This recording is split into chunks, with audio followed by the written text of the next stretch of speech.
Thank you so much for joining us today. We have a very special treat for you. We have Darren Thomas II, and he's going to be sharing with us a little bit about what he's going to be doing at our Tennessee Nonprofit Conference being held in Nashville on August 28th. So you have here on this Zoom, and I think by the time you're seeing this, we have about 10 tickets left. So if you're here and there are still 10 tickets left, please, please, please go ahead. It's time to register. That's right. But on this call, you got April Carter, who is our Chief Program Officer, who is our event designer extraordinaire, who has helped put together and curate this event for us today, or for y'all on August 28th. And I am Andrea Hill, and I'm the Chief Development Officer with the organization. And so we have a couple of things that we're going to talk through this interview with, but we definitely want to get to Darren so he can tell us a little bit about his session that will be held at the conference. So I guess the first thing that we'll ask, and then we'll kind of go back and forth and getting all this good information. Don't tell them too much, okay? Just give them a little bit. So it's a teaser to get them to the conference. What I'm tasked with is asking you to share about your work, share a little bit about you, and also why are you excited to present at our conference in August? Well, thank you both. I appreciate it. And thank you, of course, to Tennessee Nonprofit Network for affording me this opportunity to talk a little bit about me. As I've shared before with other folks, I am a Black preacher. So I have like 3 closes before I close my time with you all. And so each question I'll have about 3 times that I'm going to wrap it up. No, I'm just kidding. So as we said, my name is Darren Thomas II. I was born and raised in Memphis. Have enjoyed living in this amazing city. I love my family, I love my faith, and I love fundraising. Those are my three F's that I would say. Been fundraising now for 10 years, and I've been excited about the opportunity to just build unique relationships with the different funders of different levels and different aspects of the fundraising space. I must say what really excites me about this conference is one, just the opportunity to give back to the organization that has given so much to me. I was one of those people who benefited from Tennessee Nonprofit Network when it was momentum, when it was primarily serving Memphis. Have all of the amazing workshops and events that the organization has had over the years. I got to go to them, and even conference in Memphis, I got a chance to actually attend. And so to have an opportunity to give back to an organization that has done it and given it to us for prices that you can go anywhere and you like, that's all y'all had to pay for all of that information. And so for me to have an opportunity to do that same thing and provide some just little nuggets of wisdom that I've had been giving and that I've learned, I think this is what really excites me about this opportunity to present at the conference.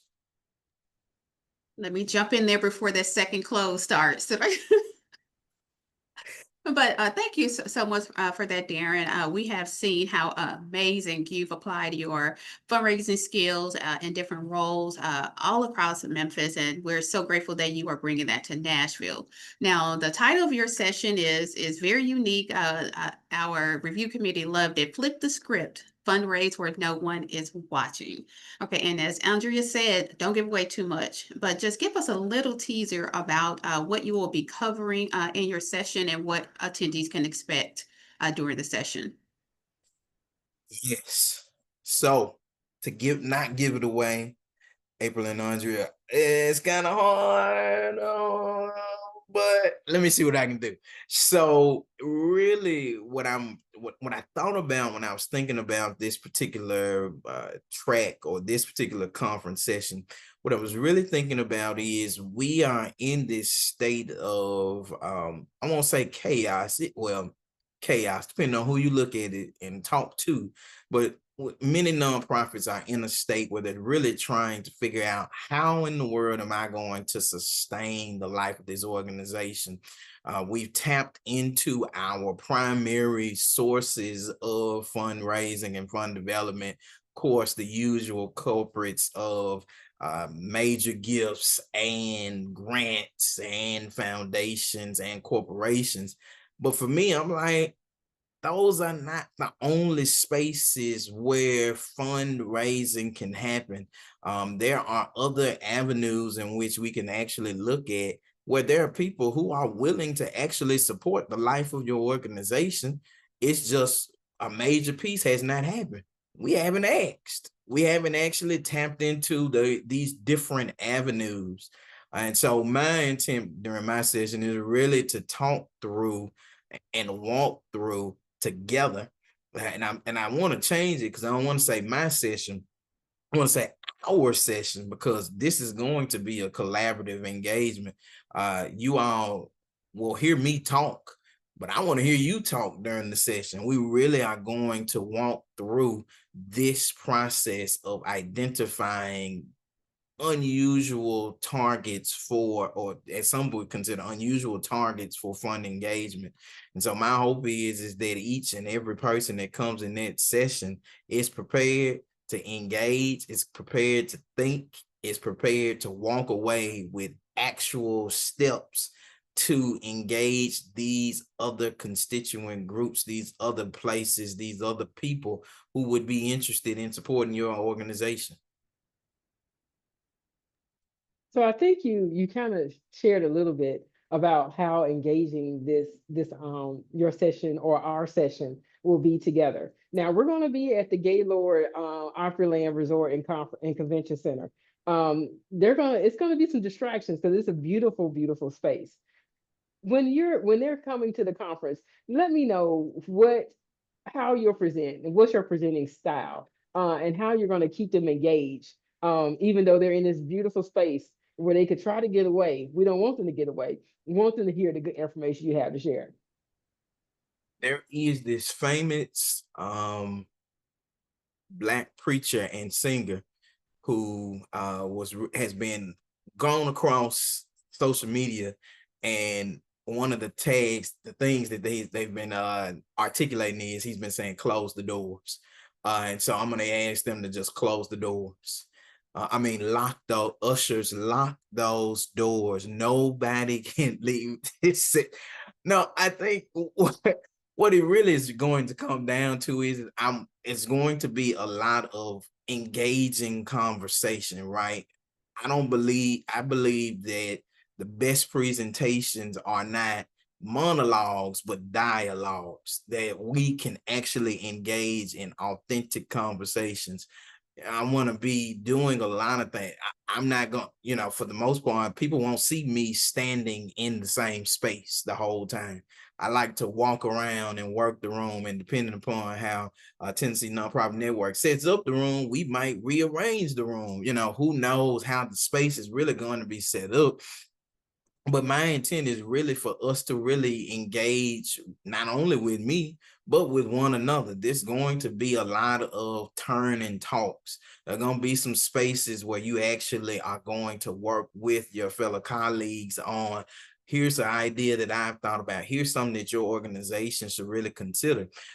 There is a lot of engaging worksheets that I'm thinking about using in order to help us to really walk away from this session feeling like Darren didn't just talk my head off, but I actually have a plan in place and I'm ready to go.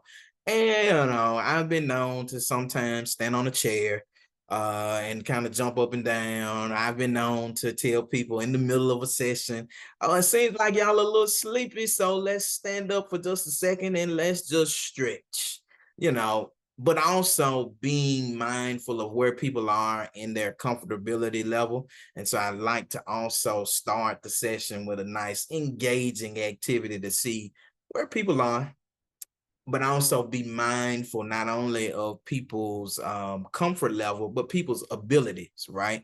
Knowing that we may have a myriad of learning abilities or physical abilities that are available. So I try my best also to make sure that the session is both engaging, where everybody is actively participating in it.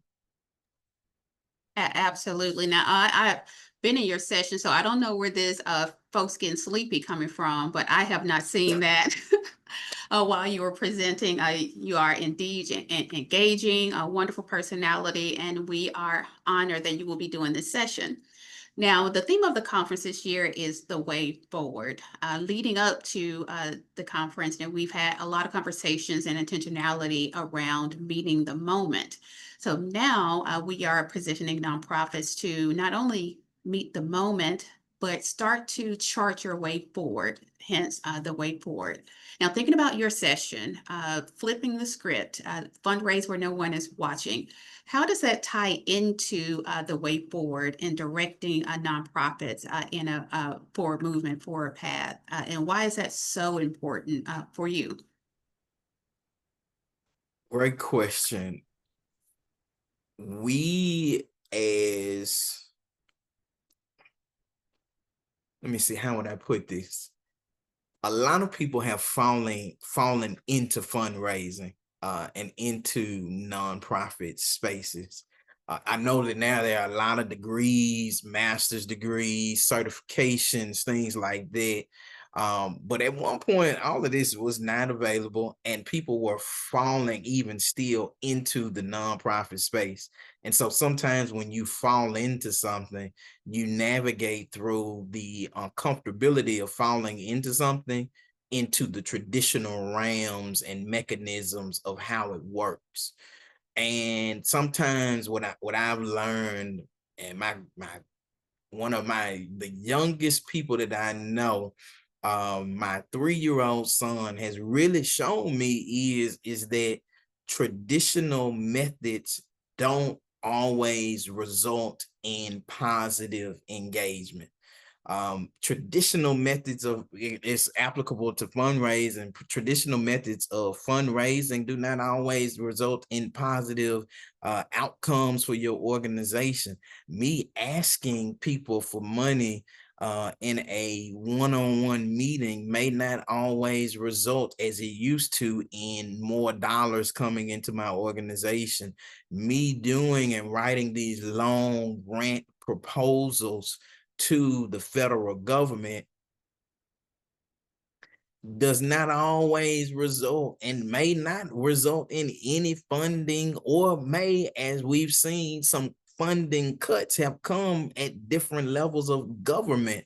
And so we have to really rethink, how do we sustain the life of our organizations beyond our traditional mechanisms? How do we go beyond just the grant proposal or the actual major gift proposal? How do we start to think about other groups of other entities?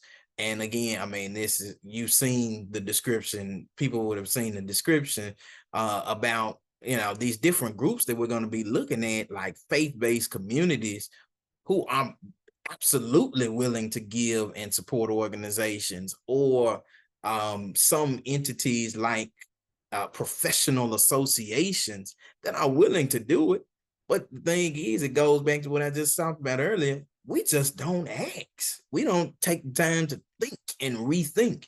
And so for us to move forward, as we think forward, we have to start to rethink our funding engagement, our constituent groups.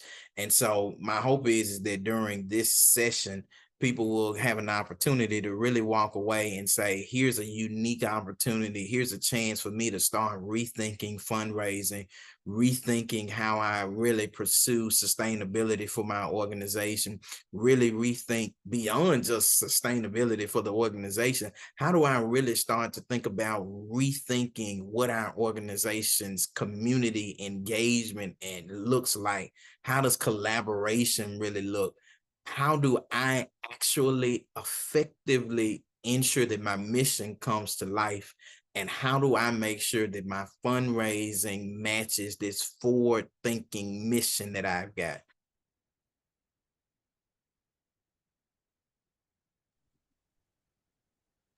Awesome. So look, we've heard about you. We've heard all the great information about your session. Now we need a little bit more, just to kind of, again, just seal the deal for people to run into your workshop, even if it's all the seats are filled, to have standing room only. If you had 48 hours in Tennessee, what would you do And how would you spend your time? What would be your agenda? 48 hours in Tennessee, that's a long time. You know, I live here and I still would name Memphis as my place that I would go for the 48 hours. Um, 48 hours, y'all know the first 48, of course, the TV, you may or may not know the show 48 Hours, people used to watch it. That's not Memphis. Memphis is beyond just a snapshot of negativity that people will throw into a 48-hour pieced together TV show with clips from here and there. And so if I had to use my 48 hours in Memphis, one would be each day I would have to find breakfast somewhere. So for me, two places that I automatically think of for breakfast are Memphis Toast, which is a new breakfast place in the North Memphis area. Amazing. They got the best pancakes in the city, hands down. So if you ever in Memphis, go to Memphis Toast. Tell Roosevelt Bonds Darren Thomas sent you. And then it's another Memphis place. They just reopened, but Barksdale's, another great breakfast restaurant that I definitely enjoy. Honorable mention goes to Sunrise Memphis. Okay, so then next, I'm gonna probably spend some time exploring. So I'm a nature guy. At times, I know for those of you all watching, a Black man as a nature guy, I know it's different, but here I am. I like nature now. And so I would probably spend some time either out at Shelby Farms or at Overton Park in their hiking area.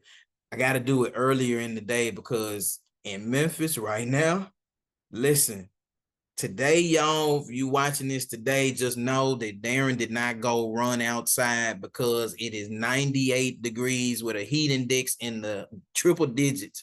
I'm not running out there, but because I missed my morning time. But anyway, so but Shelby Farms or Overton Park area.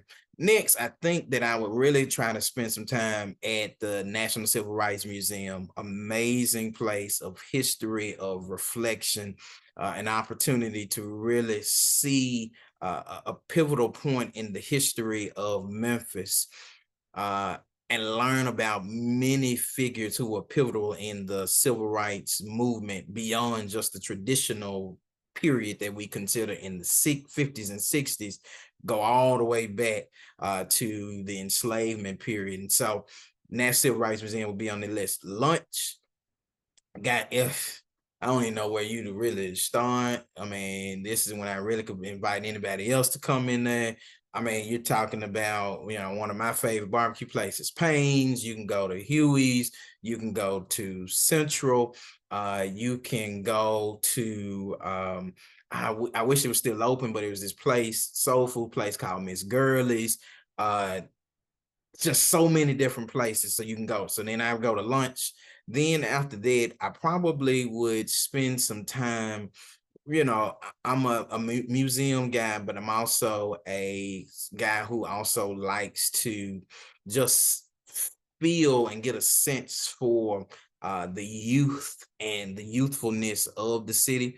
And so one thing, because my son will probably be with me, I would be going somewhere where he could go. So maybe that's to the Memphis Zoo, spend some time at the zoo to see some of those animals, or we may go and make our way over to the splash pad over at the Children's Museum, or may go downtown and spend a little time just exploring and looking at the water and looking at the movement of the water and sensing and getting the feel for water. And then, of course, I'd also have to add in a little time to go down. Of course, everybody's favorite stop, everybody's favorite stop, of course, is Beale Street. Spend a little time there, hear a little music, but also there are some amazing other music spots. I'd be trying to find somewhere where I could hear one of my favorite local artists. His name is Jay Book. Amazing singer, amazing entertainer, puts on an amazing show. And then, of course, I'd be trying to lastly find dinner. Just like with lunch, y'all can see I like to eat. Just like with lunch, got to find some amazing places to eat dinner.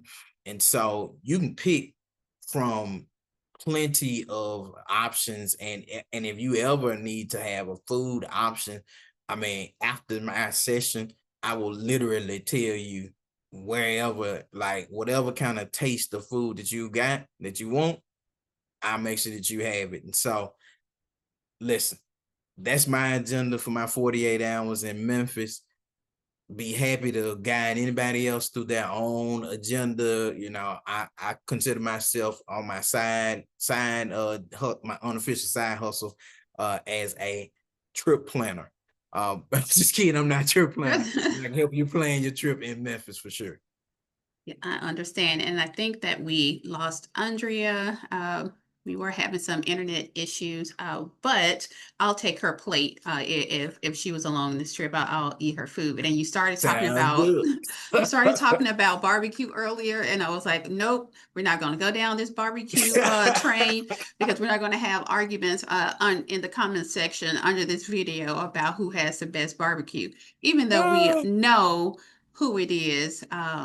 Off Parkway, but I'm not gonna say any names. I'm not gonna say any names because they didn't purchase a vendor table or an ad for this. But no, but seriously, so yes, that sounds like a wonderful jam-packed day of fun. So honored that you still chose Memphis. You know, Tennessee has some amazing places to visit. Absolutely. All across the state, but we are happy to host you at home in Memphis. But thank you so much, Darren, for taking the time to tell us about you, about your session, and what attendees can expect now. If you have not gotten your ticket to the 2025 Tennessee Nonprofit Conference, I invite you to run to tnnonprofits.org, click on the conference tab under events, and get your ticket if they are still available. We have a host of wonderful speakers coming in, and Darren Thomas will be one of them. He has a long history of success when it comes to fundraising, especially around fundraising where no one is looking. So thank you so much. Any closing words? You know, how can someone connect with you before the conference to get to know just a little bit more about Darren and stay connected? Absolutely. So you are happy to be a part of this. Looking forward to it. As April has shared, definitely want to make sure that I stay connected with you. Before, you can definitely reach out to me, linkedin.com. And you can just find me as my name, Darren Thomas II, and it's Darren Thomas II as the Roman numeral second. So that's how you can contact me, of course, and then my email, darrenlthomas2@gmail.com. But looking forward to being a part of it and looking forward to meeting some amazing fundraisers for sure, and nonprofit, amazing nonprofit experts as well. And if you need a mini homily or a sermon in between each session, you can find him in the hallways of the Gaylord Opryland Resort and Retreat Center. But thank you so much. That is all for now. We look forward to seeing you August the 28th in Nashville, Tennessee for the Tennessee Nonprofit Conference hosted by Tennessee Nonprofit Network. I am April Carter, Chief Program Officer. I want to thank my colleague, Andrea Hill, Chief Development and Partnerships Officer. And of course, thank you, Darren Thomas, for your time. We look forward to seeing you all on August the 28th. Thank you.